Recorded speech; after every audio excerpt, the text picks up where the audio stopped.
Halo keluarga mahasiswa UPN Veteran Jakarta. Perkenalkan, nama gue Rafa dan gue kali ini akan mengadakan wawancara terhadap mahasiswa aktif UPN Veteran Jakarta. Tentang apa? Tentang pengetahuan mereka seputar UKT. Nah, menurut kalian gimana nih? Nah, penasaran kan tanggapan mereka seperti apa? Yuk, ikutin gue. Kenalin, nama gue Restu. Saat ini gue dari jurusan Hubungan Internasional 2016 dan saat ini gue menjabat sebagai Ketua Umum MPM UPN VJ 2019. Nama saya Andi Sukmawiguna dari Fakultas Ilmu Komputer, jurusan Sistem Informasi, angkatan 2013. Nama saya Glenn Aditya Akbar dari Fakultas Ekonomi dan Bisnis, jurusan D3 Akuntansi, angkatan 2015. Hai, saya Mila Malia Rahman dari Ilmu Komunikasi 2015. Perkenalkan, nama saya Adam Abdul Rashid Bahrain, NRP 1810313 dari jurusan Teknik Perkapalan, angkatan 2018. UKT itu pasti semua orang tahu kali ya. Kalau mahasiswa tahu, UKT itu uang kuliah tunggal yang kita bayarin tiap semester gitu. UKT itu sejenis kayak uang bayaran buat masuk kuliah kan? Ya. Uang kuliah tunggal? Tahu, UKT tahu. Cuman kepanjangannya nggak tahu. Uang kuliah tunggal. UKT uang kuliah tunggal. UKT itu uang kuliah tunggal. Iya tahu, UKT itu uang kuliah tunggal, benar. UKT itu uang kuliah tunggal kan yang dibayarkan tiap semester. UKT itu bisa diturunin kalau misalkan kita bilang ke pihak rektorat kalau misalkan kita keberatan dan lain sebagainya, dan biasanya UKT itu bisa dicicil juga kalau misalkan kita di awal bilang kalau misalkan kita nggak sanggup untuk bayar UKT itu sebanyak yang udah ditentukan, kayak gitu sih. Kalau cara nurunin uang UKT itu bisa dengan cara diajuin ke biro umum ataupun pengajuan lewat fakultas sih kalau menurut saya. Wah, nggak tahu, saya nggak dapet info dari sana. Kalau untuk diturunin sebenarnya bisa turunin. Setahu aku karena aku pernah ada di Senat, jadi saya tahu kalau UKT itu bisa diturunin. Jadi dari awal saya masuk UPN sebenarnya itu kita udah bisa pengajuan untuk menurunkan UKT. Bisa melalui ada prosedur, mungkin kita ngajuin ke rektorat atau enggak setiap fakultas juga bakal menyediakan untuk menurunkan UKT bagi salah satu mahasiswa yang kurang mampu untuk membayarnya. Sebenarnya sih aku tahu, cuman proses penurunannya itu menurut aku agak sulit karena kita harus buat SKTM dan segala macamnya, dan menurut aku itu prosesnya agak ribet. Nggak tahu deh. Iya tahu.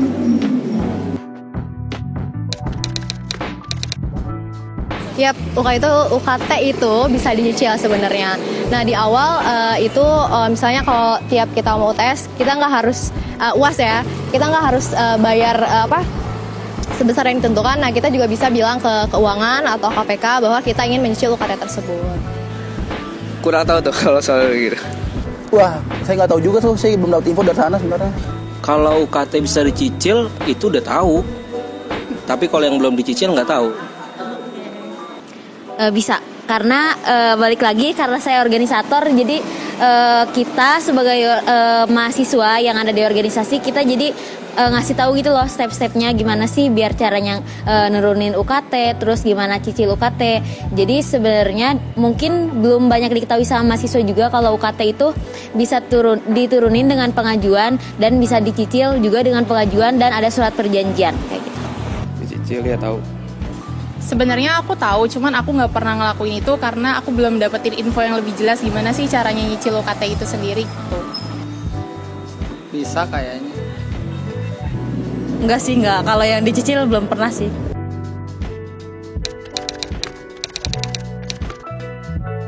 UKT kalau mahasiswa pertama kali ya pasti taunya dari website UPN dong pastinya, dan tentunya dari website dari Badan Eksekutif Mahasiswa tentunya yang nyediain info-info tentang UKT kayak gitu. Dari pas pertama masuk, terus pas progres di kampusnya, jadi seiring berjalan waktu ya tahu aja. Dari kampus kah? Kalau sumber kebanyakan dari mahasiswa. Saya nggak tahu juga, saya nggak dapat infonya. Malah UPN nggak dapat ngasih info ke saya. Kalau informasi tentang UKT itu biasanya dari Ormawa atau ke Penmaru sono depan untuk informasi tentang UKT. Taunya dari situ aja sih. dari bisa follow kayak bukan UKM sih, dari BEM-nya, dari senatnya, dari himpunannya. Makanya kenapa mahasiswa perlu follow akun-akun kayak organisasi-organisasi di kampus, karena di situ banyak info beasiswa sama info-info kampus. Setahu saya bisa dari BEM, rektorat, tapi kalau buat info mungkin belum terlalu menyeluruh ke setiap mahasiswa. Info UKT itu biasanya dikasih tahu dari BMF-nya langsung terkait penyicilannya, sama bisa langsung nanya ke Wadek 3. Di depan apa sih namanya? Penmaru. Iya bener ya, Penmaru. Kalau info UKT ya dari siakatnya ada, dari teman-temannya sih juga kadang-kadang suka ngobrol-ngobrolin UKT sih.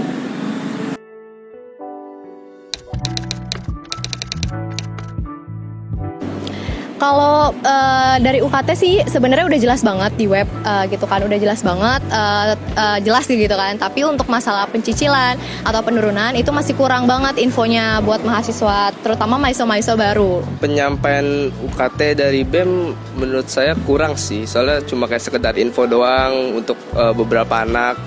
Jadi masih banyak yang belum tahu sebenarnya. Info dari kampus? Kalau info dari kampus secara umum mudah dikasih tahu. Kalau dari BEM alhamdulillah sudah, cuma dari kampus belum. Kalau dari BEM sebenarnya menurut gue pribadi sih kurang, karena dari BEM tersendiri itu gak ada gitu sosialisasiin ke mahasiswa-mahasiswa yang lain tentang informasi tentang UKT. Ya kayak yang tadi Mbak bilang, kayak misalnya tentang penurunan UKT, terus UKT bisa dicicil atau enggak, segala macam, masih kurang lah. Kalau dari pihak kampusnya udah optimal belum? Kalau dari pihak kampus itu harus optimal, karena kalau dari kampus nggak optimal gimana ke BEM-nya?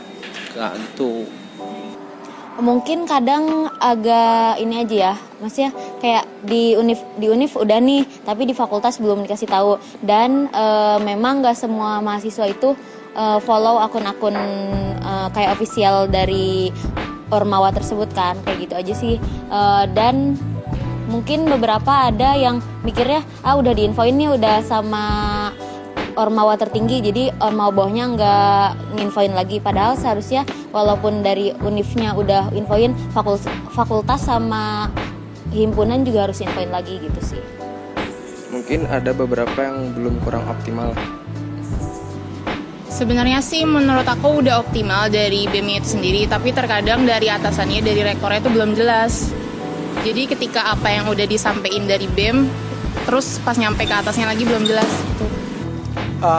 Menurut pengalaman gue ya, yang gue jelas dulu di organisasi catur, menurut gue BEM itu kurang untuk merealisasikan dari kampus ke mahasiswanya seperti itu. Kalau saya sih, kalau dari BEM sih kurang terlalu sering dengar sih, soalnya jarang buka-buka kayak akun-akun dari BEM gitu.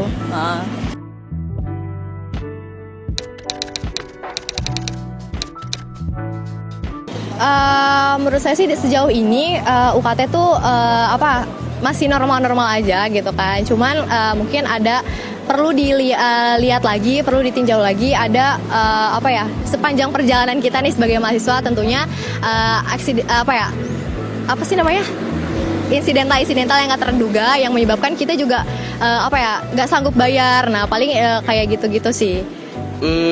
Kalau menurut saya sih lumayan worth it, tergantung gimana cara penggunaannya aja untuk program kreativitas mahasiswa ataupun program lainnya. Terlalu mahal mbak? Terlalu mahal? Kalau UKT dari UPN menurut gua itu harusnya sudah sesuai, karena pihak kampus sebetulnya sudah memperkirakan per mahasiswa atau per individu mahasiswanya itu kira-kira berapa mampunya segala macam. Harusnya sih sudah sesuai. Udah sesuai atau belum sih? Secara menyeluruh saya nggak bisa jawab ya. Saya nggak tahu maksudnya sebenarnya itu tuh udah sesuai atau enggak. Itu kan ditentukan dengan maksudnya kampus juga menyesuaikan dengan uang maksudnya dari gaji orang tua juga kan. Dari situ mungkin kalau teman-teman yang mengajukan atau bisa diturunkan mungkin itu sesuai, tapi ada beberapa teman saya juga yang nggak sesuai. Contohnya ada yang saya tahu dari luarnya dia kayak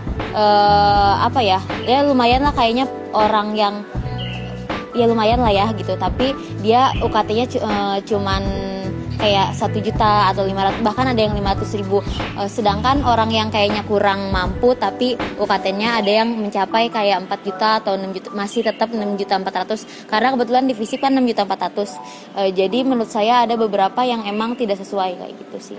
Saya belum. Sebenarnya sih menurut aku agak kemahalan, apalagi kalau buat mahasiswa semester akhir kayak aku yang angkatan 15 yang cuma tinggal ngambil skripsi doang tapi harus bayar full gitu kan. Kenapa nggak kayak UPN Jogja yang nerapin sistemnya per SKS gitu? Menurut saya sih sudah. Kalau menurut saya sih karena kemarin pas masuk itu kan UKT-nya menurut gaji orang tua, ya mungkin udah sesuai kali ya. Tapi kalau misalkan kampus ngiranya gaji orang tua tuh ada kan, kadang ada yang turun, ada yang naik juga. Terus kadang dalam kehidupan tuh kan ada yang orang tuanya diberhentiin atau apa. Nah itu kan bisa jadi UKT-nya yang tadinya sesuai jadi nggak sesuai kayak gitu.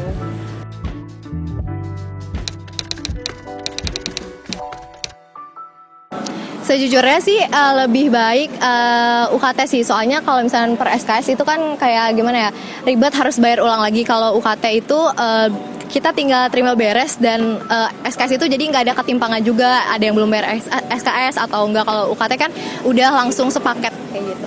Kalau menurut saya sih lebih ngedukungnya di per SKS, soalnya lebih ya kata lebih dikit ya uang. Kalau saya lebih mending UKT, Mbak. Alasannya? Karena kalau per SKS pasti ditentuin satu SKS berapa harganya. Lebih baik UKT langsung menyeluruh.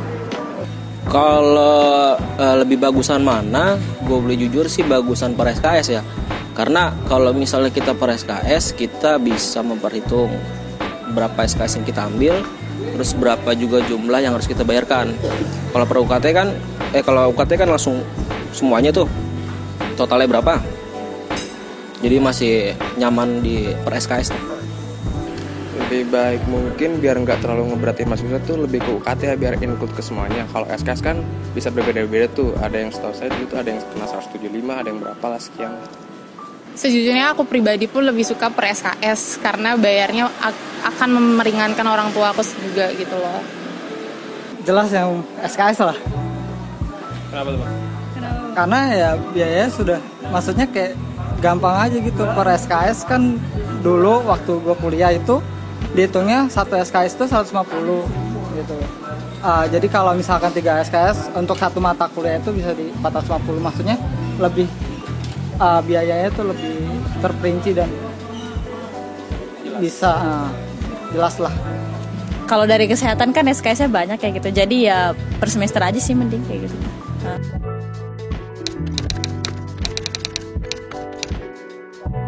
Ya pasti dong, pasti banget kita bakal merapat ke BEM untuk memperjuangkan UKT terutama mahasiswa-mahasiswa yang emang membutuhkan penurunan UKT karena penting banget jangan sampai mahasiswa-mahasiswa yang udah berjalan kuliahnya saat ini putus kuliah di tengah jalan gara-gara nggak bisa bayar UKT. Kalau misalnya bisa lebih dikit UKT yang keluar mungkin ya. Siap. Kalau ditanya siap nggak siap, kalau dulu mungkin siap. Kalau sekarang ya kita cari aman dulu. Siap. Saya mendukung semua yang emang buat kebaikan dari mahasiswa itu sendiri selama itu benar. Insya Allah siap. Sejujurnya aku siap banget karena gimana pun ke depannya UKT itu bakal ngebantu mahasiswa-mahasiswa yang nggak bisa bayar juga menurut aku. Mungkin dibilang siap enggak ya, karena udah pingin wisuda. Saya sudah pingin lulus. Saya udah lulus. Kalau saya sih mahasiswa ya ayo-ayo aja sih. Apalagi kan ini juga berguna buat semuanya.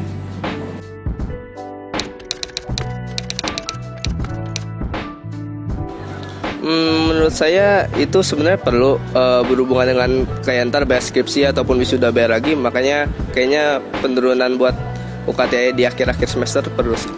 Saya setuju dengan penurunan UKT untuk semester akhir karena semester akhir itu kita tidak melaksanakan KBM. Kalau penurunan UKT menurut gua sih ya harusnya hampir jangan cuman yang sedang skripsi atau tugas akhir aja sih, karena kan setiap mahasiswa kan beda-beda. berapa minimalnya mereka itu sanggupnya. Jadi kalau bisa ya hampir semuanya lah diratain lah. Perlu banget soalnya bayangin kita cuman 6 SKS doang skripsi, terus harus bayar 6.400.000. Itu kayak ya jauh banget sih gitu. Jadi harusnya minimal mungkin walaupun tidak 100% bisa 50% ya lah turun gitu. Soalnya ya cuman skripsi doang 6.400.000 ya lumayan juga kayak gitu. Nah itu mungkin butuh sekali. Soalnya kan di sini kita cuma dapat SKS dikit, tapi yang kita bayarkan itu terlalu full kan. Seharusnya kan bisa dikurangin dikit lah, biar lebih worth it juga ke mahasiswa yang tingkat akhirnya. Perlu banget, karena menurut aku buat apa kita cuma ngambil 6 SKS istilahnya skripsi, tapi kita harus bayar full gitu loh. Perlu sih sebenarnya perlu. Karena untuk membantu biaya mahasiswa juga kan gitu. Jadi nggak ya gitulah. Perlu banget lah, jelas. Oke, harapan aku sih menurut tentang UKT ya, kita lihatlah kampus-kampus lain itu per semesternya itu jadi ada diskon karena diskon ya, jadi nggak sama, jadi tiap semesternya itu beda-beda. Misalnya nanti semester 7 atau 8 itu bisa di-cut misalnya 20% dari total misalnya UKT-nya. Jadi soalnya kan kalau dilihat kita pun nggak sesuai gitu loh, karena terutama semester 7 8 sih. Kalau yang udah dikit-dikit lagi matkulnya tapi kalau bayarnya sama kan itu sama aja dong, kayak nggak sesuai juga sih sebenarnya. Harapan untuk BEM ke depan semoga bisa memperjuangkan aspirasi mahasiswa, semoga bisa memperjuangkan juga kepentingan lain untuk kesejahteraan mahasiswa, dan terutama kampus pun bisa ikut mencanangkan program yang diusung sama BEM tentang penurunan UKT dan bisa sinergi juga sama rektoratnya. Harapannya ya semoga aja UKT yang udah dikeluarin nih yang harus dibayar sama mahasiswa tuh worth it gitu, dibalikin ke mahasiswa sendiri buat fasilitas dan yang lainnya. Itu aja. Untuk BEM semoga aja cara penyampaian BEM ke pihak fakultas tuh bisa didengar sama fakultas, jadi gampang aspirasi dari mahasiswa tersampaikan semua. Harapannya adalah untuk BEM semoga lebih maju lagi, untuk kampus semoga lebih pro mahasiswa untuk bisa mensejahterakan mahasiswanya. Kalau harapan gua untuk BEM, kampus, apalagi UKT, ya mudah-mudahan pihak BEM bisa bersosialisasi dengan kampus, terutama di rektorat tentang masalah UKT ini, dibicarakan bagaimana bagusnya, apakah perlu penurunan atau memang harus segini aja. Tapi sebelumnya pihak BEM sosialisasikan dulu ke mahasiswa yang lain bagaimana nih bagusnya. Jadi udah punya pegangan untuk menghadapi rektorat. Tentunya semua ketika kita memberi tuntutan, kita harus jelas tuntutannya kayak seperti apa kayak gitu, dan jalur yang harus kita lalui juga seperti apa. Kemudian dari kampus juga mungkin bisa transparansi lagi uangnya itu, kenapa kita harus bayar segitu, dan alasannya itu harus lebih jelas lagi. Dan setiap bikin kebijakan itu harusnya melibatkan mahasiswa, karena kita mahasiswa yang akan kita yang bayar, jadi kita harus tahu kemana sih uang itu dipakai kayak gitu. Karena sebelumnya saya mendengar bahwa kita bayar 6.400.000 itu karena untuk subsidi silang atau lain sebagainya. Sedangkan kan maksudnya kalau subsidi silang pun kayak ada anak yang bidik misi, itu kan sudah ditanggung jawab oleh pemerintah. Jadi itu tidak menjadi alasan kita harus membayar UKT sesuai, maksudnya tetap 6.400.000 kayak gitu. Dan harapan saya sih buat teman-teman yang masih skripsi itu bisa turun 50% gitu, karena sangat tidak adil bila kita harus bayar 6.400.000 padahal cuma 6 SKS saja. Semoga BEM yang sekarang bisa sering bersinergi sama pihak atas rektorat biar nggak ketinggalan info dan saling beriringan. Itu aja sih. Aku sih berharap dari kampusnya itu sendiri punya kayak peraturan yang jelas gitu terkait UKT kita, dan kalau misalnya ada mahasiswa yang melakukan aspirasinya lewat BEM, aku berharap dari kampus juga harus mendengarkan itu, jangan menutup diri aja gitu loh. Harapannya sih kalau bisa kayak dulu lagi lah, maksudnya bayarnya per SKS gitu kan. Dan untuk BEM-nya sendiri agar lebih ke mahasiswa lain untuk menginfokan segala macam dari kampus tuh lebih terrealisasi gitu, maksudnya ke bagian kayak ke organisasi iya, ke mahasiswa per fakultas iya, jurusan iya, seperti itu. Harapan saya sih semoga UKT-nya itu bisa sesuai sama mahasiswa itu sendiri. Kan kadang ada gaji orang tua yang terlampau gede, tapi kan pengeluarannya juga besar. Jadi menurut saya, apalagi untuk beasiswa gitu tuh infonya kurang disebarkan ke mahasiswa gitu. Paling jatuh-jatuhnya ke himpunan kayak gitu. Jadi mahasiswa biasa tuh kadang kurang tahu info-info tentang beasiswa, harus nyari tahu sendiri kayak gitu sih. Itu dia nih tanggapan tentang UKT di UPN Veteran Jakarta oleh mahasiswa aktif kita. Nah, kamu juga pengen ngasih tanggapan tentang UKT ini? Yuk langsung komen di kolom komentar di bawah ini. Asta Brata, satu langkah 1000 perubahan.